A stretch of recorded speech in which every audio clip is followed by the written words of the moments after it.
Bienvenidos a la sesión de Women in Cyber para el Deloitte Cyber Icon. Hoy tenemos la oportunidad de entrevistar a dos invitadas profesionales del sector. Muchísimas gracias a las dos por venir. Antes de nada me gustaría presentarme. Soy Marta Agudo, lidero la parte de Detect and Respond, concretamente el área de Cyber Threat Intelligence. Y tenemos hoy con nosotros a Natalie Rey y a Laura Iglesias. Muchísimas gracias a las dos por venir. Voy a leer sus bios porque son extensas. Laura es ingeniera de telecomunicación y actualmente ocupa el puesto de Head of Cyber Security en Vodafone España. Durante sus más de 15 años de experiencia en el campo de la ciberseguridad para el sector teleco y financiero, ha liderado equipos internacionales con responsabilidades tanto operativas como de delivery, así como de gestión de riesgo y estratégicas para el Grupo Santander, Grupo Telefónica y también para la firma, para la casa Deloitte, ocupando posiciones como Head of Cyber Security Professional Services, Head of Cyber Security Strategy y CISO. También ha completado un Advanced Management Program en el Instituto de Empresa y colabora con frecuencia con iniciativas para promover la presencia femenina en la profesión, como hoy. Gracias, Laura. Natalie lidera las políticas públicas y asuntos gubernamentales en Google Cloud, en EMEA, en las áreas de protección de datos, ciberseguridad y gobierno de datos, con más también de 15 años de experiencia en la industria, operando en el área donde confluyen la ley, la tecnología y la política y el cumplimiento normativo. Natalie ha liderado los esfuerzos de clave de cumplimiento normativo de Google Cloud, como la GDPR y la directiva NIS. Y antes de unirse a Google Cloud, Natalie dirigió la Asociación Española de Seguridad, el ISMS Forum, tiene un máster en Derecho de las Tecnologías y un doctorado en el Cloud Computing y la privacidad.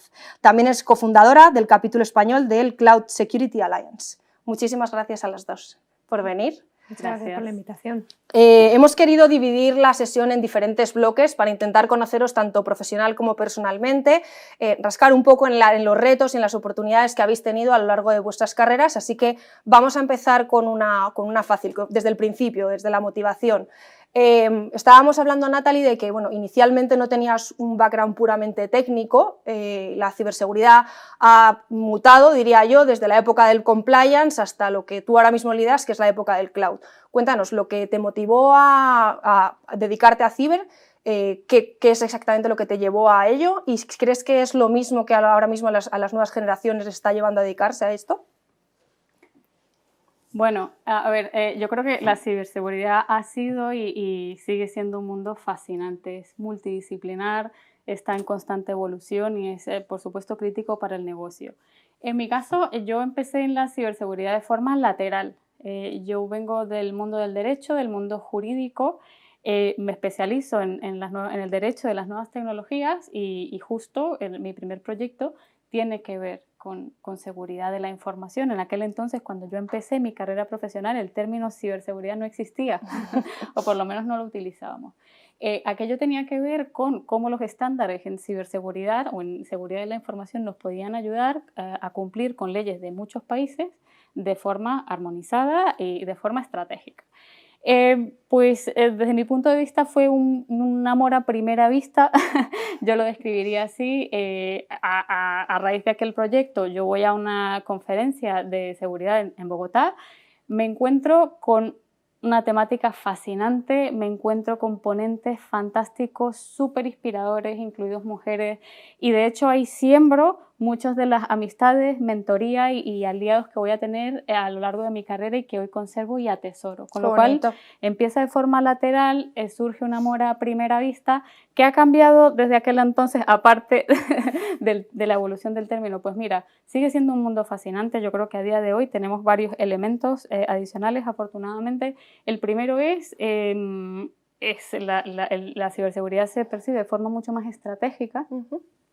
La tenemos con mucha frecuencia en la prensa, también está en nuestro día a día. Y luego un elemento muy importante es que está presente en los consejos de dirección, ¿vale? Yo a esto sumaría un factor que vivimos en el momento actual, que es el reto de la transformación digital.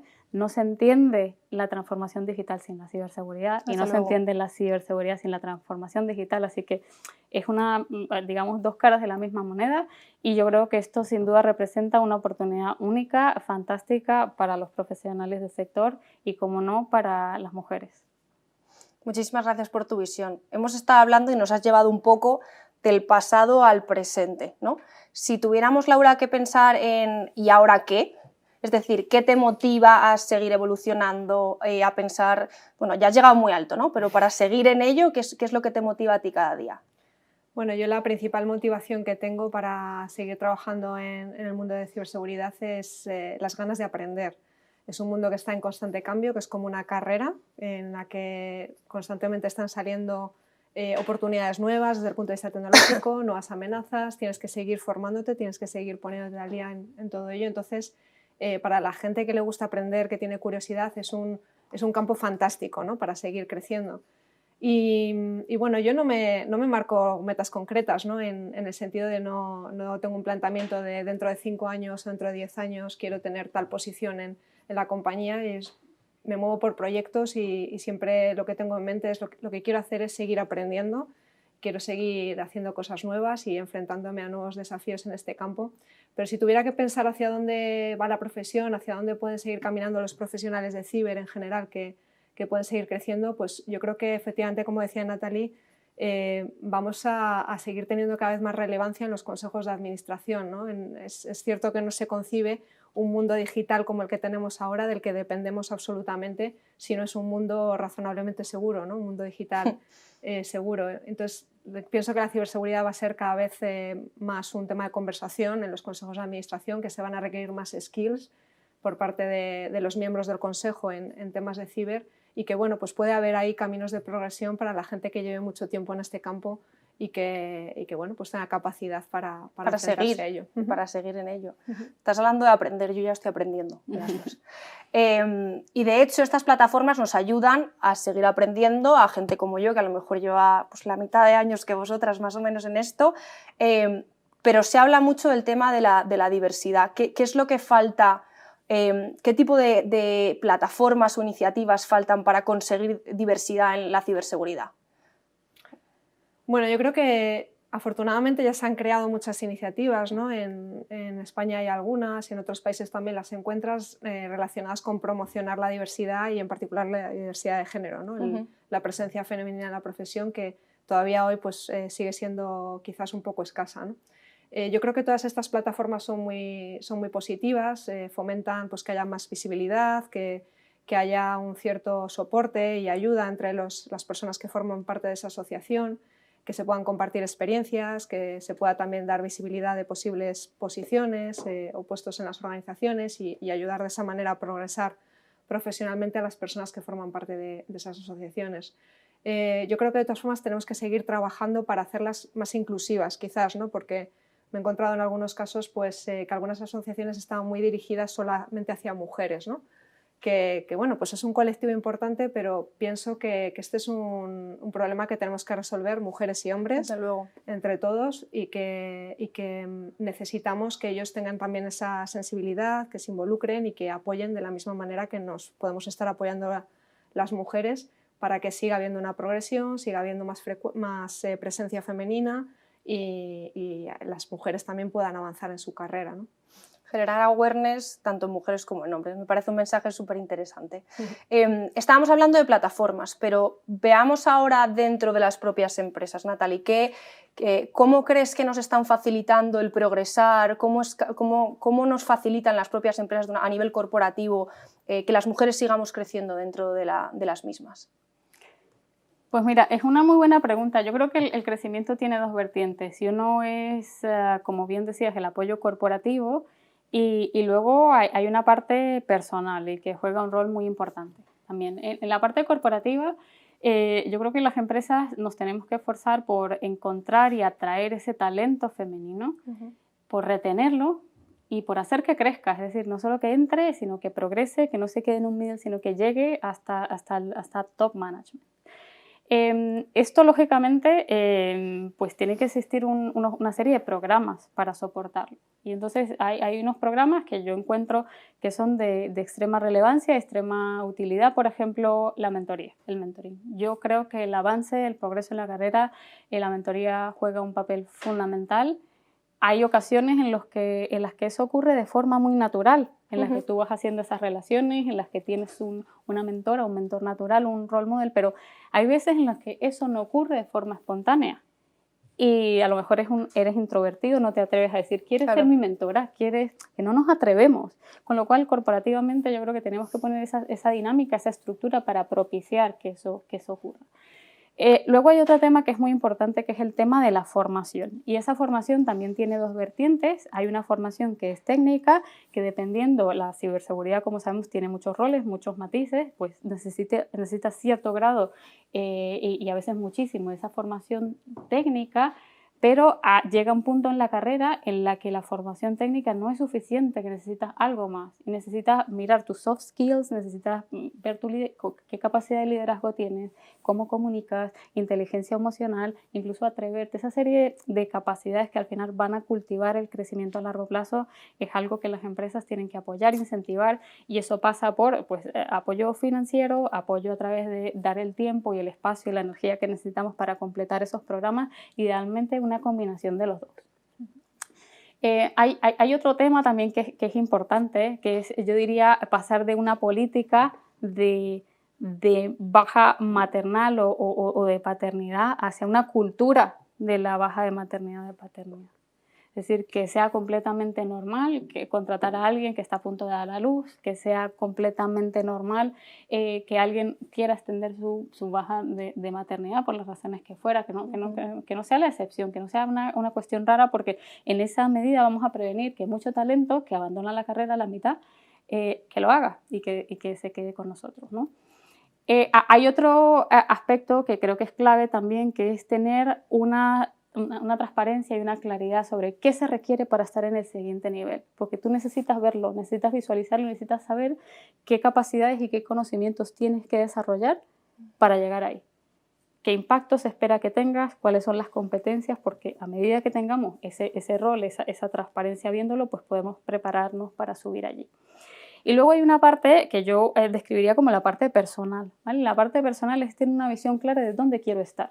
Y dónde quiero estar puede variar a lo largo del tiempo, pero tiene que ser una visión definida y que tiene que ser una visión compartida con nuestros jefes, con nuestros managers o con quienes nos apoyan, porque al final no se tiene una bola de cristal. Tú en tus equipos no todos quieren ser managers, no todos quieren llegar a ser directivos. Sí.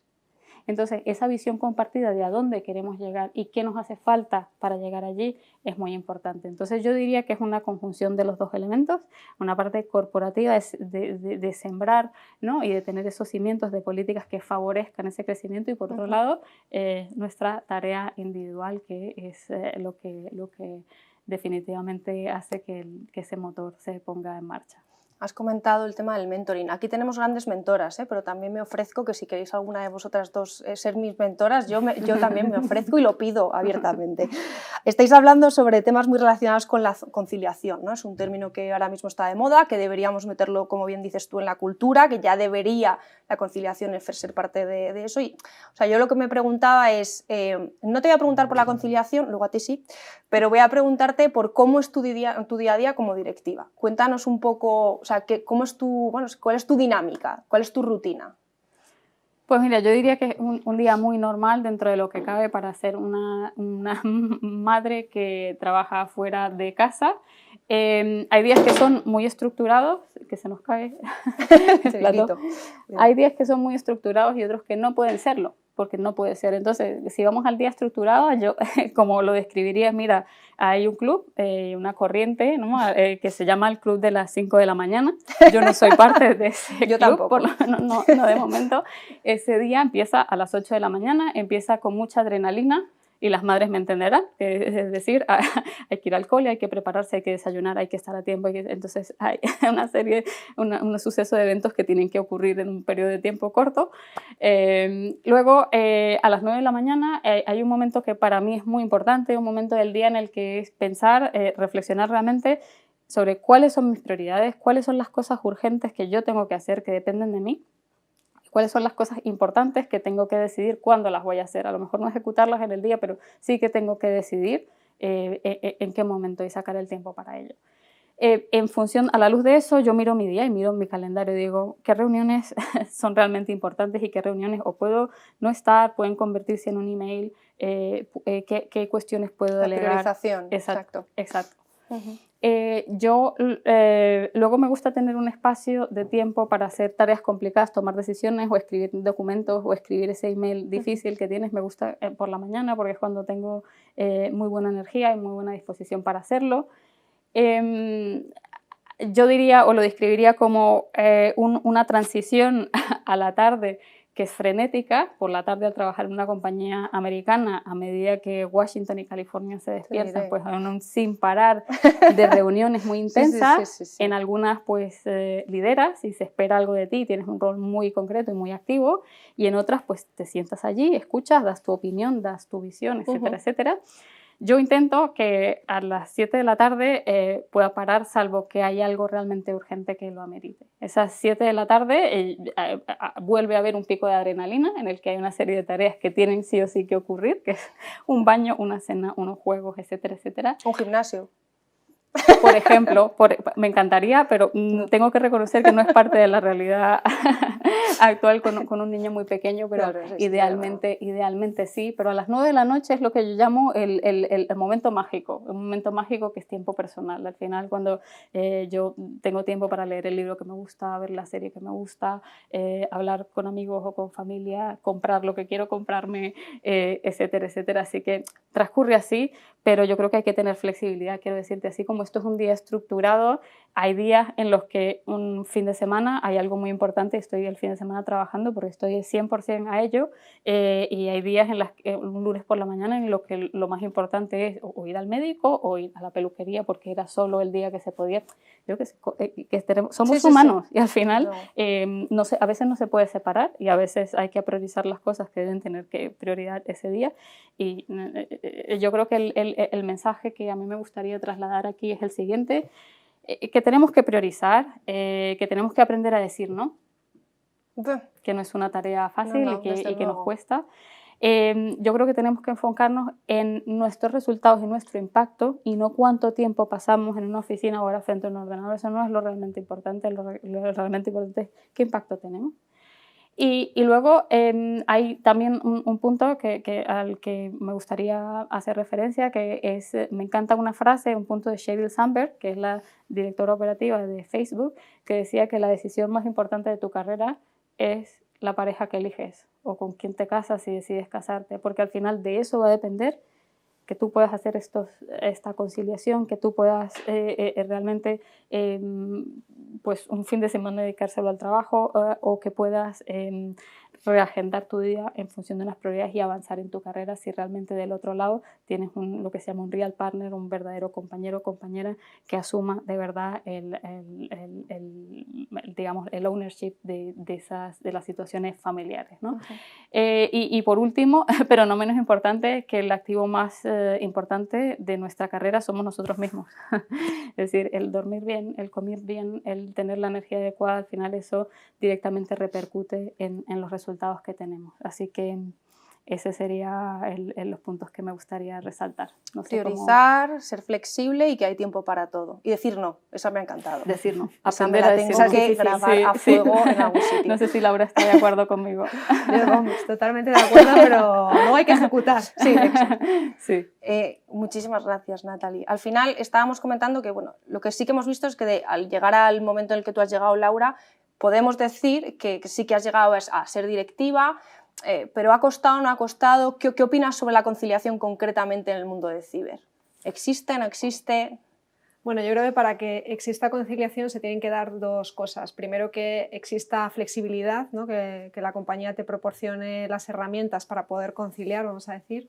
Que yo creo que eso, en términos generales, se ha fomentado ya bastante en la mayor parte de compañías de este país, y luego, pues, con la pandemia, una de las pocas cosas positivas quizá que podemos extraer es que al final se ha vuelto una realidad, ¿no? Que se ha demostrado que el trabajo virtual es posible y que la gente pues, puede conciliar de otra manera. Pero es que aparte de eso también hace falta cultura y hace falta crear un hábito, ¿no? Esto significa que, bueno, de nuevo voy a la idea de involucrar también a esa otra mitad de la población, a los hombres, para que realmente exista una conciliación real. Y no pienso solo en cosas como que nuestras parejas nos apoyen, que eso es súper importante, ¿no? Hace falta que los dos estemos involucrados en el baño, en llevarle al médico, en vacunarle, etc. sino también que dentro de la empresa en la que tú trabajas exista ese hábito, ¿no? Yo me he encontrado alguna situación, por ejemplo, pues, en un comité de dirección que se convocaba siempre por sistema a las 6 de la tarde, duraba como mínimo de 6 a 8. Qué maravilla. A las 7 yo tenía que salir a recoger a mi hijo de la guardería y por supuesto no había ningún problema, ¿eh? Yo tenía la flexibilidad de poder irme a las 7, que se tratasen los temas que iban conmigo antes y poder ir a recoger a mi hijo, pero pienso que no debería ser así, que no es justo que yo tuviera que perderme la mitad del comité simplemente porque el resto del comité eran hombres y no tenían la necesidad de irse a las 7 a recoger al niño o a bañarlo o a cenar o a prepararle la cena o lo que fuera, ¿no? Que parecía que tú sí. Exacto. Entonces, bueno, yo creo que esto es un tema de cultura, que hace falta que en las empresas todos seamos conscientes que hay horarios razonables para llevar a cabo las reuniones. Luego siempre puede haber cosas urgentes y cuando alcanzas un nivel de dirección lo esperas y lo asumes y es normal, ¿no? Pero no puede ser un hábito que haya reuniones en ciertos horarios por sistema y que bueno, pues que parezca normal que las mujeres nos vayamos y los hombres no, eso no debería ser así. Todos tenemos que contribuir en nuestras casas o en nuestras familias con eso para que exista una conciliación real. Totalmente de acuerdo. Ya estamos cómodas, ya nos hemos soltado, entonces ahora vamos a entrar en un terreno pantanoso.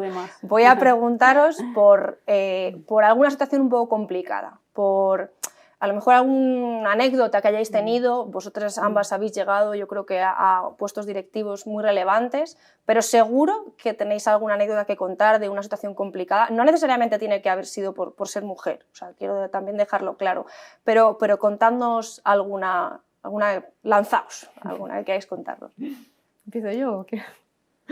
Laura. Bueno, a ver, yo sí que tengo alguna anécdota que me ha sucedido por el hecho de ser mujer, ¿no? Que es, bueno, pues tengo una en concreto que voy a contar, en el cual, bueno, pues yo principalmente estábamos vendiendo proyectos, ¿no? Y servicios de seguridad y tenía un cliente en concreto que no quería negociar los temas de dinero conmigo, a pesar de que yo era la persona que realmente al final pues, tomaba la decisión de si se aplicaba un determinado descuento o si invertíamos en tal o cual cosa, etc. Y preferiría hablar con un subordinado mío, que era hombre, de esta cuestión.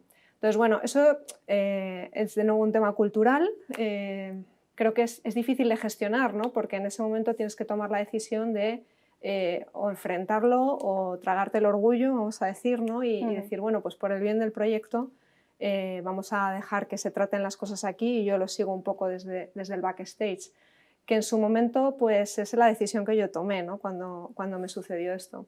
No sé si era la decisión más correcta, pero en aquel momento, pues por el bien del proyecto lo hice así. Yo creo que este tipo de situaciones ahora cada vez se van dando menos y que tenemos que combatirlas, ¿no? que tiene que dar igual con quien hables de determinados temas y siempre que tenga, oye, la capacidad de tomar las decisiones de ello, pues tiene que dar igual. No, fue agradable esa situación, gracias por compartirla. Natalie. A ver, yo creo que hay elementos comunes. Yo creo que con independencia de género, al final una carrera exitosa se compone de preparación, de atreverse, de mucho sacrificio, de disciplina, etcétera. Creo que también, siendo mujeres, hay una parte en la que, si se quiere, tenemos de ventaja, que es que al haber pocas, pues se acuerdan de nosotras, se acuerdan de nuestro nombre, etcétera, etcétera. Pero sin duda, y en línea con lo que comentaba Laura, a veces te enfrentas a situaciones muy difíciles y yo por lo menos no era consciente de ello. Esto fue algo que a mí me pasó muy al principio de mi carrera. Yo me sentía totalmente cómoda. Yo era la única, además la más jovencita en la sala y me sentía totalmente cómoda con mi opinión y con mis aportaciones y daba charlas y era bastante atrevida, pero me llegó este momento en el que hubo una conferencia de ciberseguridad y se da el momento que es una cena a la que se espera que vayas. Y de hecho a veces es interesante ir porque te salen networking, contactos, temas interesantes, etc. Pues bueno, yo acudí allí y resulta que había un grupo distendido charlando, gente mucho mayor que yo, más senior, etc. Y de repente llega un momento en el que se hace un chiste muy malo, era malo el chiste y era machista. Era un chiste al final que venía a decir que la inteligencia de las mujeres era inferior, etcétera, etcétera. En ese momento fue cuando fui consciente de que era la única mujer. Y realmente, y fue muy, como he dicho antes, muy al principio de mi carrera, yo en ese momento no supe cómo gestionarlo. y porque no quería romper el momento, porque nadie parecía haberse dado cuenta de lo que había ocurrido allí. Claro, claro. Y entonces, y luego yo reflexionando me fui a mi hotel y digo, y no tenía que haberlo parado y no tenía que haberlo dejado pasar. Digo, si esta persona está mucho menos cualificada que yo, es totalmente inapropiado y fuera de lo que... Y yo, entonces lo que yo me llevé de allí es que nunca más yo iba a dejar de que una situación de esas pasase de forma inadvertida, o bien viviéndola o bien estando presente y que a alguna mujer se le faltara, a lo mejor de forma inconsciente, pero fue una falta de respeto. Así que es la reflexión que yo hago, ¿no? Que hay momentos en los que hay que parar, no hay que dejar pasar las cosas y llamarlo, los americanos le llaman el name and shame, a veces este tipo de cosas son necesarias, porque al final lo que tenemos que conseguir es sentirnos plenamente cómodas y sentir que podemos dar lo máximo y que no por el hecho de ser la única o ser de las pocas, pues estamos ¿no? condenadas a vivir ese tipo de situaciones, no, de ninguna manera. Habéis dicho en las dos algo que, bueno, en lo que habéis estado de acuerdo, que es quizá no debería haber hecho eso o qué decisión tomaría ahora. Entonces, esa reflexión me parece también muy importante, qué decisión tomaríais ahora si os encontráis con la misma situación, ¿no? Vamos a acabar la última pregunta con recomendaciones. Yo ya he aprendido muchísimo de las dos en este momento, pero quería preguntaros una diferente manera de ver la pregunta. Cada una lo voy a enfocar de una manera. Natalie, ¿qué consejo te han dado y si querrías volver a recibir? Es decir, oye, esto es algo que quiero transmitir porque me lo dijeron y me ha ayudado mucho. Y Laura, a mí me gustaría que también me contaras qué es aquello que no te han dicho y qué consejo te hubiera gustado recibir. ¿Empiezas tú, Natalie? Venga, terminamos con Laura. A ver, hay muchos buenos consejos que me han dado y voy a intentar resumir. He tenido la suerte de tener muy buenos amigos y mentores a lo largo de mi carrera. A ver, yo creo que el primero es que hay que estar abierto a todo, y abierto a todo porque hoy al final nos preparamos para trabajos que no existen todavía. Entonces, la carrera no va normalmente de punto A a punto B, o es raro. Una carrera normalmente pues, tiene distintos hoops y a veces tiene curvas y tienes que poder levantarte y tienes que saber navegar eso. Probablemente la clave, si me lo preguntan, es yo en el momento cuando empecé no me imaginaba que venía la nube y la transformación y tal, pero de cierto modo me preparé para un trabajo que hoy tengo y que en su momento hace 15 años no existía. El segundo consejo es que hay que atreverse. Al final hay que tomar esa oportunidad, hay que sentirse cómodo haciendo la única, hay que dar ese paso, ¿no? Dicen, pues salta y la red aparecerá. Pues yo creo que realmente es así. El tercero, yo creo que tiene que ver con el hecho de encontrar aliados y viene al tema de mentorship y el tema de, yo recuerdo, por ejemplo, en el ISMS Forum, donde viví varios de los mejores años de mi vida profesional, donde conseguí pues, inspiración, aliados, contactos, etcétera, que hoy día conservo y animo a los profesionales y en especial a las mujeres a nutrirse, ¿no? de este tipo de comunidades, de este tipo de foros que a mí me han servido enormemente. Creo que es algo que tenemos que aprovechar en nuestra carrera. Y luego hay algo en lo que quiero hacer énfasis, que es que tus resultados y tu impacto no habla por sí solo. Tú tienes que contarlo y tienes que venderte y tienes que promocionarte. Y hay algo que los americanos, mis compañeros americanos, a los que admiro, hacen muy bien, que es que los americanos hacen esto y comunican esto. Sí, sí. Y en Europa nosotros hacemos esto, pero comunicamos esto. Y nadie te ve. Y nadie. Entonces, si tú mismo no te promocionas de la manera adecuada, no hablas de lo que has conseguido y tal, entonces esa visibilidad para realmente despegar a esa carrera, como comentábamos antes, pues no va a ocurrir. Grandes consejos. Grandes consejos. Tengo algunos cuantos, pero bueno, luego nos tomamos un café y seguimos la charla. Laura, dame el que no recibiste, o los que no recibiste. Pues a ver, a mí me hubiera gustado mucho que alguien en una fase temprana me hubiese dicho algo como permítete a ti misma fallar. Porque yo creo que, bueno, yo en particular a nivel personal, y creo que es un mal común que he visto en otras compañeras, solemos tener mucha presión para ser casi perfectas, ¿no? Para sobresalir en los estudios, para, bueno, luego te casas y quieres ser la mejor mujer para tu marido, quieres ser la mejor madre para tu hijo, la mejor profesional en el trabajo. Mejor directiva, sí, sí. Exacto. Tenemos una especie de complejo de superwoman a veces que es absolutamente impracticable y que bueno, pues, nos mete una presión innecesaria. Y para mí, cuando he aprendido que puedo fallar, y me he aceptado a mí misma, ¿no? Como ser humano que puede cometer errores y que puede aprender de estos errores y que eso te hace a la vez pues mejorar, me ha permitido relajarme y empezar de verdad a brillar y a crecer profesionalmente como Dios manda como persona, ¿no? Entonces me hubiera gustado que eso me lo contase alguien hace más años, ¿no? Y haberme ahorrado a lo mejor muchos años de tensión intentando ser una versión súper perfecta de mí misma que seguramente pues, no era posible y que no hace falta, es que no realista. hace falta. Pues nada, muchísimas gracias. Creo que no ha habido mejor manera de terminar que seguir aprendiendo y que nos hayáis dado estos consejos. Quiero daros las gracias a las dos por haber pasado este rato, que el resto no, pero yo voy a seguir con un café al menos con vosotras y espero veros en más sesiones de Cyber Icon y con suerte también de Women in Cyber. Así Seguro que muchísimas sí. gracias a todos. Muchas gracias a vosotros. Un placer estar aquí. Gracias.